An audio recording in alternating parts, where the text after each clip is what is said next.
Assalamualaikum warahmatullahi wabarakatuh. Selamat pagi, selamat berjumpa kembali kita dalam pembelajaran tematik ya. Kemarin kita melakukan pembelajaran matematika. Hari ini kita beranjak ke pembelajaran 4 ya. Yang di sini kita akan mempelajari bagaimana menuliskan ide pokok dari teks menggunakan diagram pohon. Nah, ini ada anak ya, sedang menulisnya. Ayo berlatih cara menentukan ide pokok dari teks dengan menggunakan pohon diagram. Seperti apa sih? Nah, ini dia. Ide pokok tidak hanya dapat disajikan menggunakan tabel ya, tetapi juga bisa disajikan menggunakan diagram pohon ya. Nah, ini dia diagram pohon dalam ide pokok ya.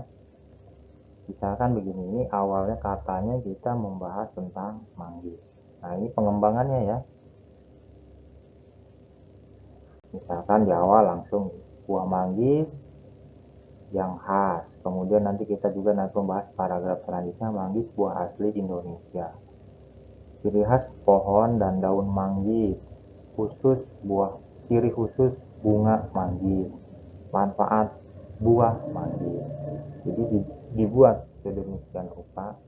Terserah siapa saja yang duluan untuk dibahas, tapi intinya adalah ya ini ide-ide pokoknya seperti itu.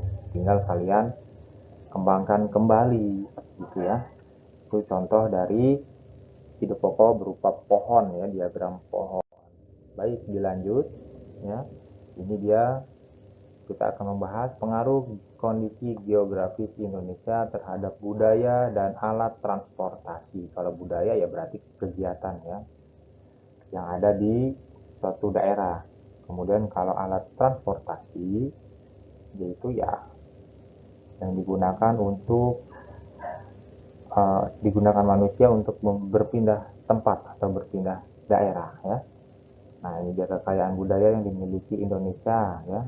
Di antaranya ada keragaman suku bangsa ya, suku Betawi, Jawa ya, kemudian Sunda yang ada di Pulau Jawa ya, Banten.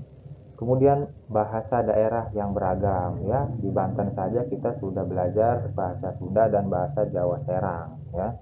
Belum di tempat daerah-daerah lain ya. Kemudian keragaman pakaian adat. Nah, kita juga punya ya pakaian adat Banten ya. Karena dahulunya Banten ini menyatu dengan Jawa Barat, ya berarti tidak beda jauh dengan pakaian di Jawa Barat ya. Kemudian ada keragaman rumah adat. Nah, rumah adat ini juga mengikuti perbedaan geografis. Kalau dia di pantai, dia berbeda lagi bentuknya. Ya, seperti panggung, ya, rumah panggung. Kalau di kita ada di Jawa itu ada joglo, ya. Kemudian ada juga keragaman senjata tradisional. Ini sangat sangat sangat sangat ini ya. Karena ini untuk membela diri ya. Karena zaman dahulu itu ada yang namanya penjajahan, maka ini disebut ada keragaman senjata. Di samping untuk membela juga, ini juga digunakan untuk kehidupan sehari-hari dalam mencari makan ya. Nah, ini. Kemudian juga ada keragaman alat musik. Nah, di samping itu juga ada alat musik ya, sehingga mereka ini bisa uh, mengekspresikan ya seni diri ya yang ada di mereka dalam alat musik tradisional. Ada kecapi ya, ada suling ya di daerah kita nih ya, di daerah Pulau Jawa. Oke, baik, kita lanjut. Nah, wilayah Indonesia yang berupa kepulauan juga mempengaruhi jenis alat transportasi yang digunakan ya, karena kita hanya ada di eh, ada laut dan darat, atau mungkin ada juga yang udara. Nah, ini dia contohnya. Beberapa kalau di darat kan adanya stasiun, terminal ya. Nah, ini kalau di udara nih ada bandara ya berarti ya. Ada juga pelabuhan untuk di air. Ini pelabuhan. Ada pelabuhan Belawan, Bakauheni, kemudian ada di kita ya nih Merak, kemudian Tanjung Perak, Gilimanuk, ya ini perbatasan-perbatasan antar pulau, ya. Ujung, bukan perbatasan, tapi di ujung, ya, karena memang menggunakan perahu, ya. Kemudian berikut adalah bandar udara yang terkenal, ada di Aceh, Sultan Iskandar Muda, Yogyakarta Adi Sucipto. Kita juga punya di Banten Soekarno-Hatta, kalau di Bali Ngurah Rai, kalau di Papua Sentani, ya. Bandara itu tempat adanya atau berkumpulnya ini ya pesawat. Itu. Baik, dilanjut lagi. Kita akan mempelajari bagaimana nilai-nilai Pancasila yang ada dalam kehidupan sehari-hari. Ini dia ya contohnya. Ketika sebelum belajar, ini anak-anak ini berdoa, ya. Nah, berdoanya bermacam-macam nih. Nah, dilihat. Ini misalnya si yang beragama Islam, ya, berdoanya tangannya seperti itu. Kemudian ini ada yang di bawah saja, ya. Nah, seperti itu, ya. Ini juga termasuk mengamalkan sila ke-1, kedua, dan ketiga. Kenapa? Ke-1 ya kita mengimani adanya Tuhan. Kemudian yang kedua, bahwa manusia itu semuanya sederajat, ya, sama. Kemudian yang ketiga, dengan adanya seperti ini bersatu. Islam, Kristen, misal Buddha, kemudian Hindu, tidak ada yang saling berpecah belah, ya. Baik, kita lanjut lagi.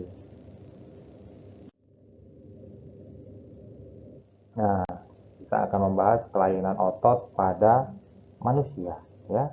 Di antaranya pertama ada hipertrofi, pembesaran otot akibat bekerja terus-menerus secara berlebihan, ya. Apa ya disebutnya, ya, bengkak, ya, bahasa sehari-harinya. Karena mungkin biasanya misalkan angkat beban tangannya, maka tangannya nanti akan besar, ya, besar sebelah. Kuat ya tangan kanannya, tapi tidak seimbang, harusnya kanan dan kiri, seperti itu.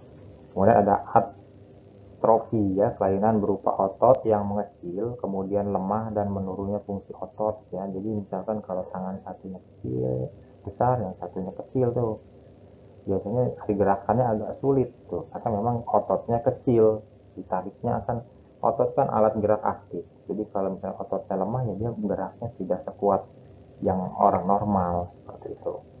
Kemudian ada stiff, kaku leher, ya, leher itu di sini nih, ya. Nah, apa sih itu sakit pada otot leher yang mengakibatkan karena cedera otot, infeksi meningitis, ini penyakit berbahaya, atau gejala atau gerakan tiba-tiba, ya, misalkan kaget spontan langsung sakit, ya, kaku lehernya, ya, kram. Kemudian ada tetanus. Tetanus ini kejang atau kaku otot yang disebabkan oleh infeksi bakteri Clostridium tetani, ya, seperti itu. Nah, ini dia kenapa hati-hati kalau misalkan kena besi itu harus segera diobati, nanti takutnya ada bakterinya, ya. Nanti kaku, tidak bisa digerakkan, malah diamputasi nanti yang ada, ya, seperti itu. Hati-hati untuk kalian yang bergerak, ya, selalu menggunakan alas kaki, ya, jangan menggunakan nyekerman. Nah, kita lanjut dengan menuliskan ide pokok dari artikel ilmiah, ya. Ini kita di pembelajaran 5, ya. Kamu dapat membuat ide pokok dari artikel, ya. Artikel itu semacam wacana, ya, yang membahas tentang satu topik, ya, yang biasanya kalau artikel ini asli, ya, biasanya kejadiannya asli, ya.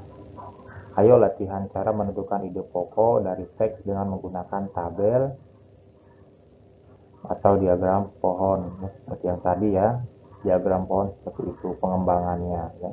Pertama yang apa dulu nih judulnya, ya, misalkan manggis, kemudian dijelaskan apa manfaatnya, khasnya, ciri-cirinya, seperti itu, ya.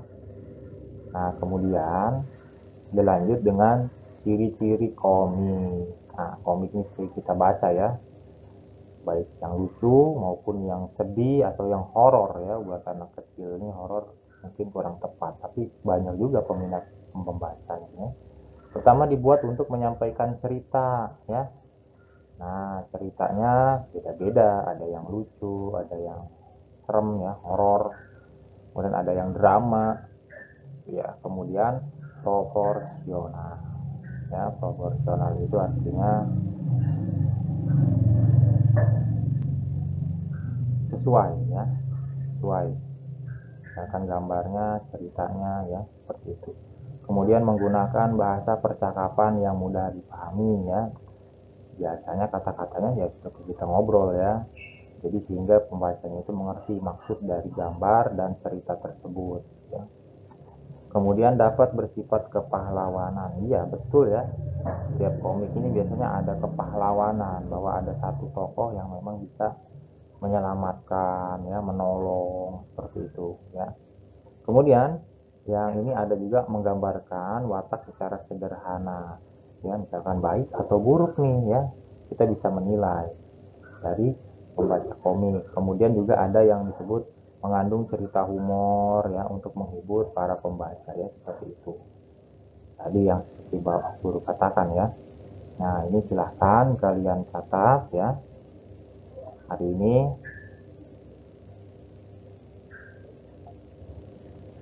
ini tidak ada tugas ya, cukup catatan saja. Tolong dicatat di buku catatan, nanti silahkan dikirim oleh link yang sudah dibagikan lewat grup ya. Kurang lebih mungkin sekitar 3 lembar mungkin ya. Catatlah yang penting, kemudian kalau bisa kalian buat semenarik mungkin catatan tersebut ya. Baik, kurang lebihnya itu pembelajaran hari ini. Semoga kalian tidak bosan ya dalam belajar. Jangan sekali-kali merepotkan orang tua ya. Kalau misalkan ada yang kurang mengerti, silahkan bertanya kepada guru kelas ya. Tidak melibatkan orang tua yang berlebih ya, sampai menulis atau mengerjakan tugas ya, jangan kebalik, karena kalianlah yang sekolah ya.